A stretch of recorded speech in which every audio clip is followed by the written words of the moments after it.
Hello, I'm Ronnie Eldridge. Welcome to Eldridge and Company. One of the great outrages of our time has always been the number of people hungry in our midst. And now each day only brings more. Doreen Wohl is the director of a very special food pantry, and Margaret Jelks is the most valuable volunteer, and I welcome you today. Nice to be here. Tell us about this food pantry. First of all, it's called Westside Campaign Against Hunger. We're housed in the basement of the Church of St. Paul, St. Andrew, Methodist Church at 86th and West End Avenue, and we are a program of the church. We've been in existence since 1979, so we're coming into our 30th year of operation. It started as a very traditional pantry where church members packed bags and handed out bags of food to people. But in 1993, we changed things around and we set up to look like a supermarket. And we run as a customer cooperative, so people like Margaret volunteer and help out in the store. And we think of people who come to us as customers. Anyone can come. We assess their family size and their need, and they get a shopping card to go into the pantry and select their own food. Were you the original director? Did you start with the program? Not back in 79, Yeah. but in 92. 92. And I was the one who made the change to the customers selecting their own food. And Margaret, how did you find the pantry? All through our friend of mine was named Stephen, and I was going there for exercise. And I was also going there for food. And then I just decided that I wanted to be a volunteer because it was something that I had never done, like volunteer for the pantry or something like that. And I just got into everything because when I first started there, I was upstairs in the food department. I was in food, giving out the points on whether it's the rice or vegetables. I was in that meat. I was in that department. But now I moved down to my own apartment. I have a donation shop there, and each person can get 5 points of clothing a month from me. So you're looking for clothing? Well, so far they've been giving a lot of nice clothing, and great. Thank God that we can get nice clothing for the people of the pantry, and they really love the clothes. That's so good. Yeah, they really love it. We can always use Yes. children's clothing. And books. I also have yeah? a little book department. Yes. I just gave away so many books. Oh. The pantry is more than a pantry. Yes. Yes. It's now become a whole center, right? yes. That you go for. Social services. What kind of social services? We have a social service department of 5 social service workers. So when people come in need of emergency food, we find out if they're receiving food stamps, if they have health insurance, and if they don't, we're able to refer people so that they're able to access other programs that will help them. Right. And then what else do you have? You have exercise. Yes. We do have exercise, Yes. but before we get to that, I want to say what's going on today. We have a wonderful partnership with AARP, who is doing tax returns for people free of charge. So this morning there were probably 50 to 75 people, and AARP has like 10 volunteers who, many of them are retired accountants, who are doing tax returns. And a lot of people get money back, the earned income, right? Last year, about 200 people did their taxes through the program, and the return was, I think, $104,000, the collective return. Yes. Right. And then you have a program, a chef. We have a chef training program, what we call our customer chef training program, because it takes customers from the food pantry who are wanting to learn healthy cooking.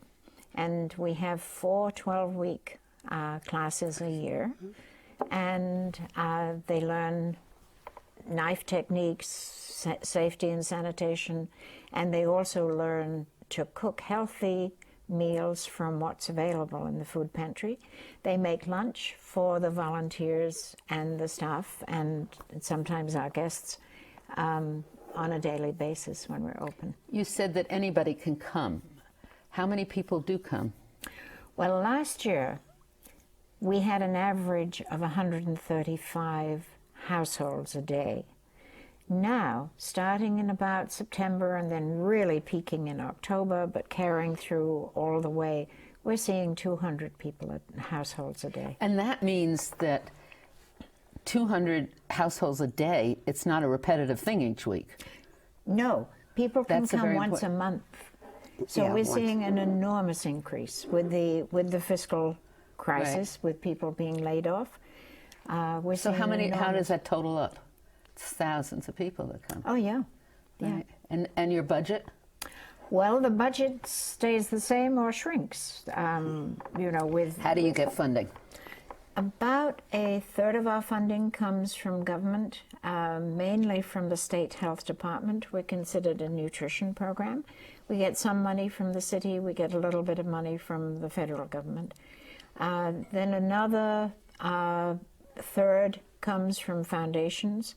And then the last third is put together from appeals to individuals, support from churches, a little bit of money from corporations. So what is the total budget? Total budget, including in kind, which is food that comes to us and we don't pay for, is $2 million. Now, when you go in, you're allowed to come once a month? Mm-hmm. It's a supplement. I mean, Yes. The people that are coming are on food stamps by then, or Only- you've helped them. Well, right now, at the end of fiscal Right. 2008, 44% of our customers were on food stamps. We are working we have a partnership with HRA. The Human Resources Administration. Right, and they have their terminal right in our social service office. They have workers there 2 days a week, and they're doing actual applications for food stamps right in our office. And with that, the number of people are putting in applications for food stamps has increased from about 16 a month to about 80. Wonderful So increase. basically, your pantry is part of a whole emergency food network. I don't like Yes. this. Yes. Yes. And so that emergency food network, sometimes it's a soup kitchen where people Right. can't Yes. get it. And sometimes it's a food pantry where you go. Describe the traditional food pantry. Well, the traditional food pantry is where church people pack a bag of food and hand it out to people. Right. And they come and they pick up their bag and they go. And in a way, the church puts in what they have. Sometimes it doesn't necessarily add up to a meal, or because the church doesn't know the family and the medical history and this and that, it may be things that they can't eat. Like if you and I go into a supermarket, and if any of our customers comes to see us, they have a lot of information under their hat in terms of their family. Their husband, has high blood pressure, so he has to have low salt, and the kids just won't eat whatever, and therefore it's no good, So a having it. person gets a bag, and sometimes they can't even use it, and they discard it. Correct. I've read of pantries where they find this food in the trash can around the corner or something. Yes. So do you you get the money, but I just want to give an impression of what it's like. Do you have to qualify to come? You said anybody can come. Anyone can come. The program is for low-income people, Right. but every situation is individual. So a new person comes. What happens? They walk into the pantry. They're seen by before they get to the pantry, they come in. They come into the building. They're Yeah. seen by the social service staff. I see. And so they give a history. They give their family composition. They provide some documentation for family members. Like for children, it would be health insurance cards or a document from school.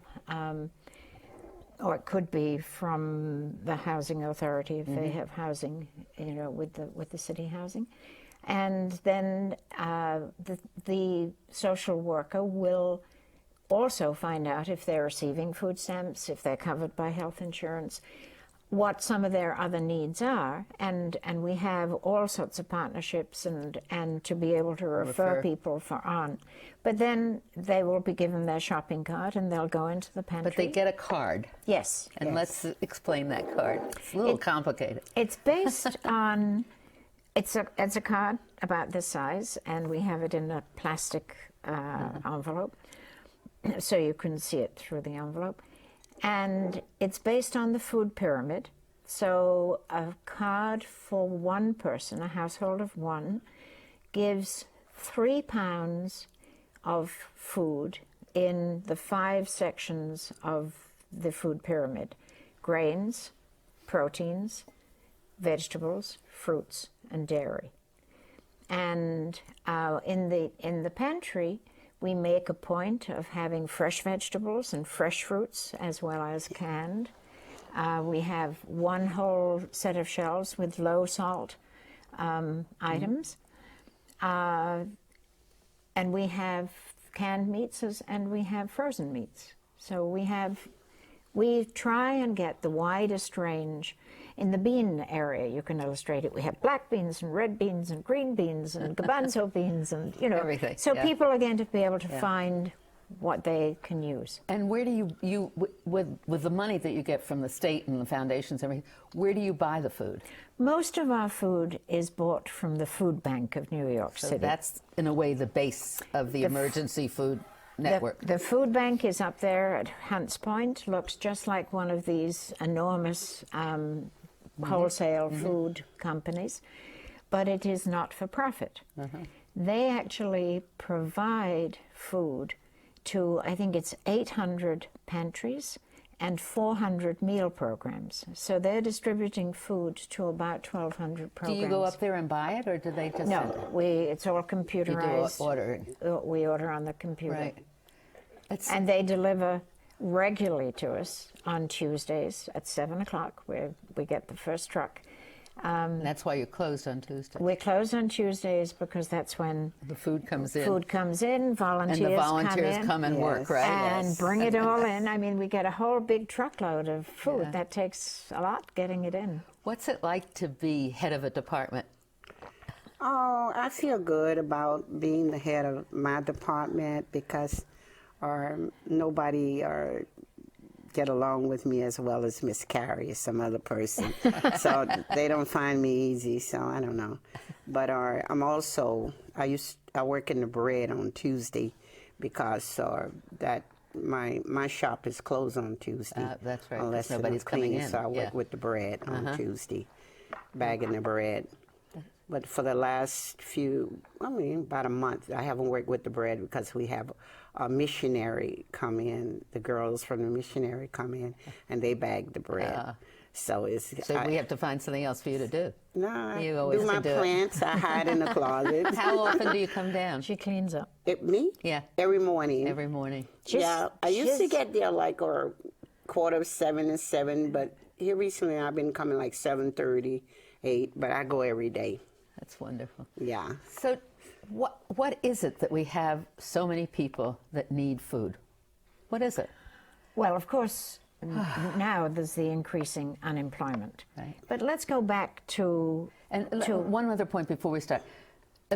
People are not necessarily on public assistance who come. No, only actually in the last year, which was our fiscal year from July to June, only 10% were on public assistance.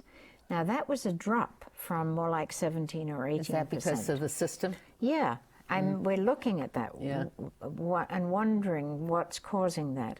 Certainly when I first came back in 92, 93, I really think that far more, like 50 to 60% were public assistance. There's been a real reduction. From the whole change in the welfare system. Yes, but there's something in this last year that I haven't put my finger on, because it's dropped from 17, 18% down to 10 in 1 year, and that's... It's troublesome rather than good, right?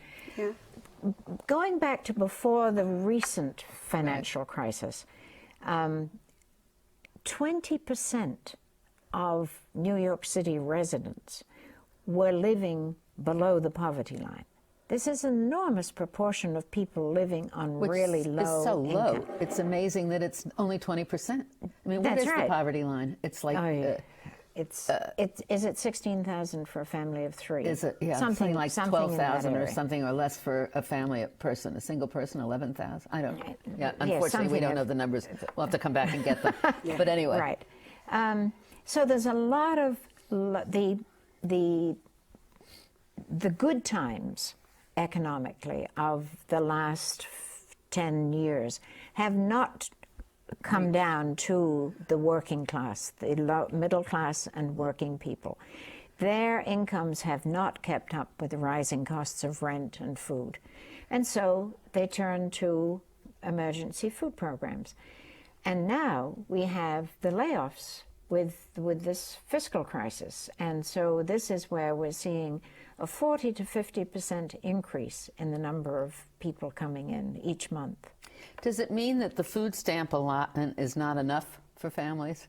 Correct. Yes. The food stamp allotment has gone up recently with the passage of the Farm Bill last spring. And so it went up. A single person used to get about $124 a month food stamps. They now get $165 a month. But with the rise in the cost of food... Yeah. Now, I'm basically Shocking. a single person. Yeah. And if I do a shop for a week, it's $75. Yeah, at least. You know, yeah. so $165 for a month. People usually find that their food stamps will cover half the month. That was before the recent rise, so it may cover a little bit more now. Margaret, you're a single person? You live alone? No, I don't live alone. yeah. I live with my family, Oh, my good. sister, my son, and my nephew. Oh, that's nice. That's good. Yes, So but, you combine all your resources. Well, yes, Yeah. because I'm pretty comfortable with what I have. Yeah. They cut me off for food stamp, and I don't think I'm going to reply again. Oh. I have enough food. But you get some food. You get food from the food pantry. No? Oh, yes, Yeah. yes. And you get certain family shares. Yeah. No, but I just get it for myself, Right, one person. right. Right. Yeah, because the rest of them have jobs Right. and they work. I just get it For you. for twice a month, and that's enough food. Is that for twice me. a month because you're a volunteer? Yes. Yes. And that's what makes it a co-op. Well, we turn to our customers if we need help. Yeah. I mean, there's a lot of work in a supermarket. There's breaking down of boxes. There's restocking shelves. There's assisting customers when they need assistance. There's bringing in delivery You every day. renovated your food pantry Yes. last year. Yes. Where did you get the money? Was that a foundation grant? It was a combination. It is the whole of the basement of the church. It's It incredible. was totally necessary. I remember you coming Yeah. and visiting us when you were Right. still our city council representative, and It was small. and the pantry was small, but the basement was dingy, and it became to the point where it had to be renovated. It was falling apart. And the whole renovation, it's the whole footprint of the church, including all of the mechanicals, the electricity, and we put in an elevator going to all floors in the church, so it's handicap accessible. The whole renovation cost about $4 million. And it was a combination of the church, of Bene Gesserit Synagogue, of church foundations, of community people, of a little bit of state and city added Yeah. together. So it's got a large refrigeration section and it's got Oh yes, shelves and no. everything. Then the architect designed the space specifically, Great. Which is And wonderful. do people eat there also at lunch? Well, we provide lunch for the volunteers, and it's our customer chef program that makes the meal. It's part of their training program. And the chef, they always make enough, so the people who come in the afternoon at 1 o'clock. 1 o'clock. And have maybe left home in the morning and haven't eaten, we have enough so food to good. share with them. How many, you said there were how many pantries in the city?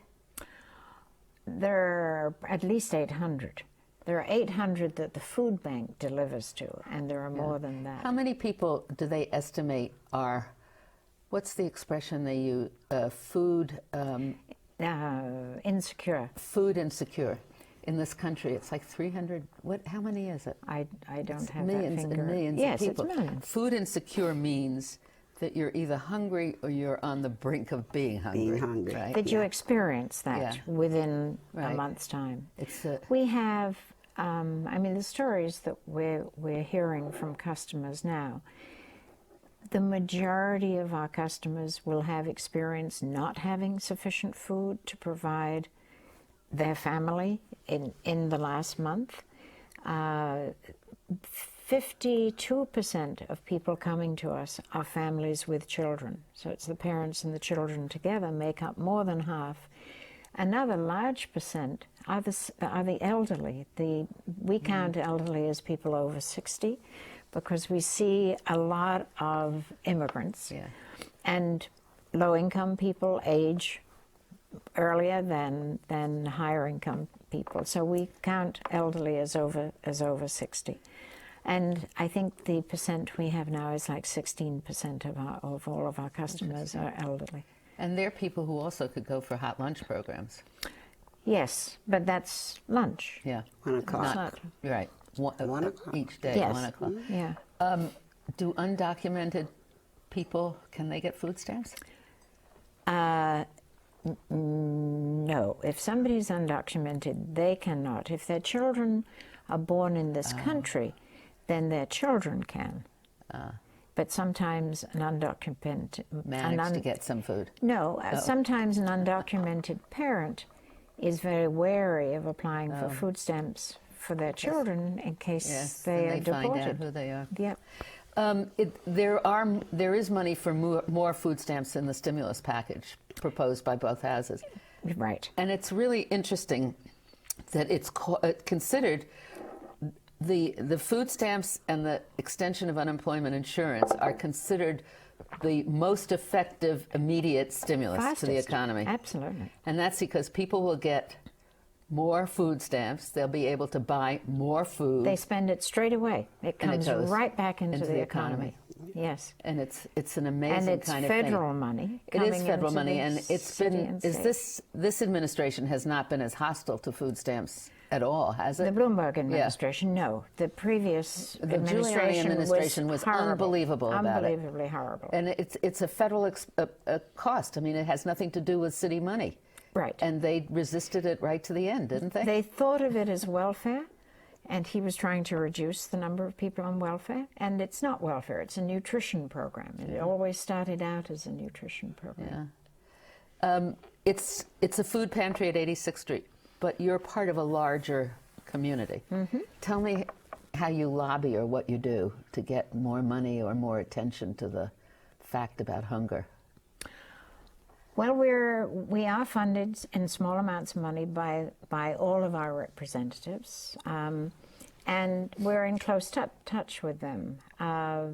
We have once a year we have a wonderful volunteer recognition day. Right. Mm-hmm. It's on a Sunday. We invite the politicians, and they always come. You testify at the city council. I And- remember you always came there. Right, and we go to City Council, we go to Albany. I plan to go to Washington this year. The Child Nutrition Bill, a 5-year appropriation for child nutrition programs, is before Are you Congress. affiliated with an organization that goes out to the general public to inform them that there are people hungry in their neighborhood? We're in touch at the city level with the New York City Campaign Against Hunger, at the state level with the Hunger Action Network of New York State, and with the federal government with the Food Research Action Center, FRAC, known as FRAC. And so we get good analysis from them. Did you have volunteers for the day of service that the Obamas We were actually sponsored? closed. You were closed. That's too Yeah, bad. we was closed. We were closed, That but was a it's Tuesday, right? Yeah. Yeah, but our staff had been working. with the increased numbers, our staff have been working very hard, staff and volunteers. Staff and the volunteers. Yeah, and so, you know, you balance. What can the general public do to help with their food pantries? The most important, there are two ways. People can come and volunteer and become involved with us. People who don't have the time to do that, if they can contribute money, that is enormously important.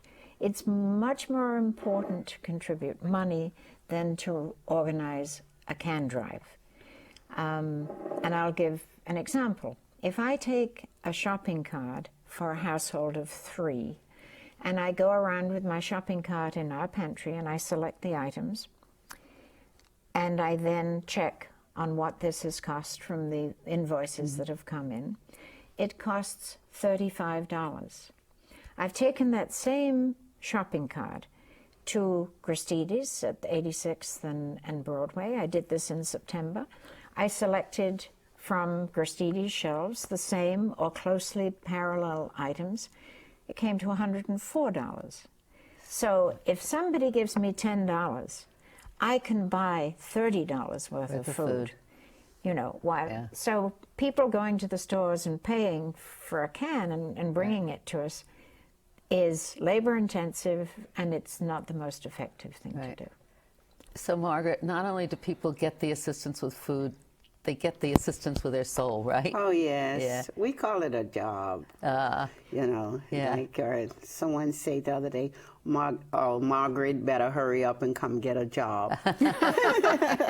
It also becomes a real community. Yes, it is. Like a job. friends in the world that you You live get in. up in the morning, you feel good about going out to, you know, work with the public, you know.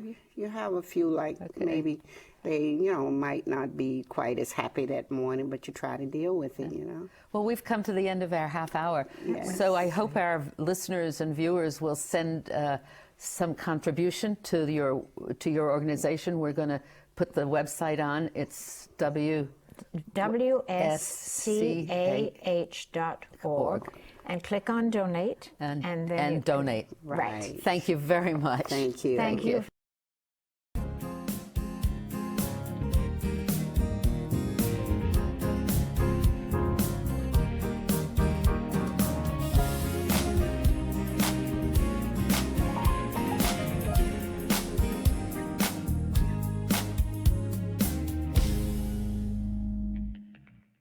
If there are any people you'd like to hear and topics you'd like us to explore, please let me know. You can write to me at CUNY TV, 365 Fifth Avenue, New York, New York, 10016, or you can go to the website at cuny.tv and click on Contact Us. I look forward to hearing from you.